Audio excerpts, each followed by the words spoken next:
सतगुरुदेव की जय। कर्म जीव द्वारा किए गए किसी भी कार्य को कर्म कहते हैं।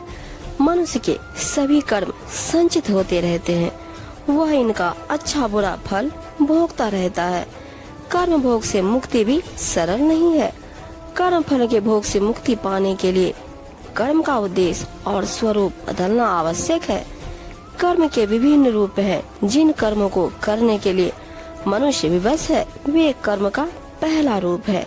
जीव अपनी रक्षा दृष्टि से जो भी कर्म करता है, वे सभी इसके अंतर्गत आते हैं।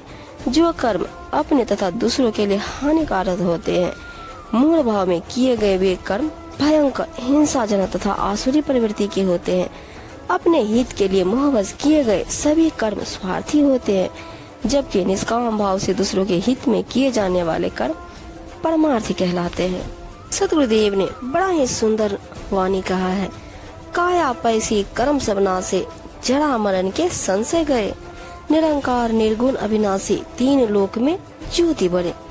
कृत कर्मों से प्रभावित होने वाले कारण शरीर के अंदर से चेतन धारा को अंतर्नाद के आराधना के द्वारा बाहर निकालकर अभ्यासी सदा के लिए काल जाल के घेरे से परे हो जाते हैं। प्रबल कर्म फल के ऊपर किसी भी रीतियों का प्रभाव नहीं पड़ता। उपयुक्त साधना के बिना लाख उपाय करने से भी कर्म फल नष्ट नहीं होता, वरन वह बढ़ता ही चला जाता है। जीव किसी भी योनि में क्यों न चला जाए, कहीं भी जाकर क्यों न जन्म धारण कर ले, परंतु किए हुए कर्मों के फलों से वह किसी तरह बच नहीं सकता। वह कर्म फल कर्ता को त्रिकालज्ञ पुरुष की तरह पहचान लेता है, कहीं भी रहने पर खोज लेता और अपने चपेट में ले लेता है। अमर बेल अपना तो लहलाती रहती है, परंतु जिसके सहारे फैलती है उसको नष्ट कर देती है। ऐसे ही किए हुए कर्मों की बेल निरंतर बढ़ती रहती है, परंतु जिस शरीर इंद्रियों के द्वारा कर्म हुआ था उसको बारंबार नष्ट करता रहता है। साथ ही इस आवागमन के चक्र से अविनाशी जीव को भी प्रभावित करता रहता है। किए हुए कर्मों का करोड़ों कल्पों में भी नाश नहीं होता, अतः शुभ एवं अशुभ जो भी कर्म किए हो उन्हें भोगना ही पड़ता है। अशुभ कर्मों से नरक और शुभ कर्मों से मनुष्यों को स्वर्ग की प्राप्ति होती है। ऐसा कहा गया है, जन्म भला बुरा कम ज्यादा जो भी हो, उन दोनों का क्षय हो जाने पर मुक्ति होती ही है। कर्म कांड में 3 प्रकार का कर्म कहा गया है, पूर्व संचित, प्रारब्ध और क्रियामान। ये सभी बंधन कारक होते हैं।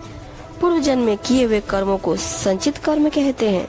जो शरीर द्वारा फल रूप में भोगे जाते हैं उन्हें प्रारब्ध कर्म कहते हैं। और इस जन्म द्वारा जो शुभ अथवा अशुभ कर्म इस समय किया जा रहा है उसे विद्वान लोग क्रियामान कर्म कहते हैं। उनमें प्रारब्ध कर्मों का भोग करने पर ही क्षय होता है और कोई उपाय नहीं है।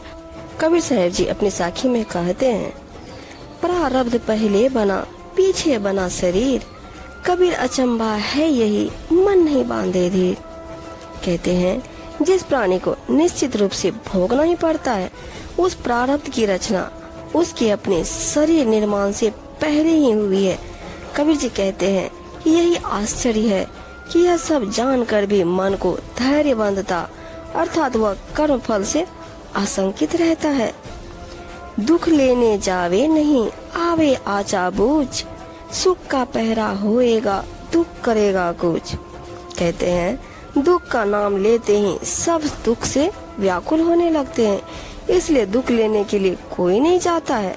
वह तो अचानक ही आ पड़ता है, परंतु जब कुछ समय के लिए सुख का पहरा आएगा तब वह दुख स्वयं ही चला जाएगा।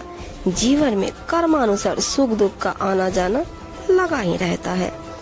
लिखा मिटे नहीं कर्म का, गुरु का भज हरि नाम, सीधे मार्ग नित चले दया धर्म विश्राम।